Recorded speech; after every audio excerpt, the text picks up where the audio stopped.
ఏపీలో టీడీపీ నాయకులు కుర్చీలు మడతబెట్టే పనిలో బిజీగా ఉన్నారు.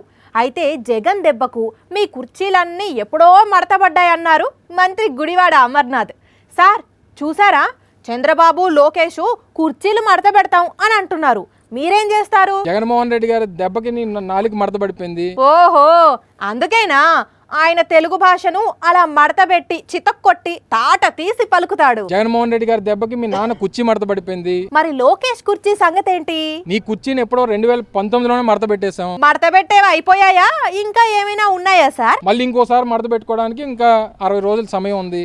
అది కూడా మడతబెట్టేస్తే ఇంకా నువ్వు మీ నాన్న నీ కొడుకు అందరూ కలిసి అన్ని మడత పెట్టుకొని ఆ పుస్తకం కూడా ఎక్కడో దగ్గర పెట్టుకొని, ఎర్ర పుస్తకం అది ఎక్కడ పెట్టుకోమంటారు? అక్కడ పెట్టుకొని మీ నాన్న చెప్తాడు, అది కూడా అక్కడ పెట్టేసుకో. మీరు లోకేష్ ను మరీ అలా కామెడీగా తీసుకోకండి సార్. ఇంతకు ముందు అంటే కామెడీ చేసేవాడు కానీ ఇప్పుడు ఆయన చాలా సీరియస్ పొలిటీషియన్. నువ్వు ఎంత సీరియస్నెస్ క్రియేట్ చేసినా నీలోంచి ఆ మొహంలోంచి ఆ కామెడీ ఫేస్ పోదనేటువంటిది లోకేష్ గుర్తించాలి. ఆయన అంత సీరియస్ గా మాట్లాడుతున్నా కూడా లోకేష్ మీకు కమెడియన్ లాగా కనిపిస్తున్నాడా, జోకర్ లాగా కనిపిస్తున్నాడా? ఎందుకు సార్ అలా గాలి తీస్తారు?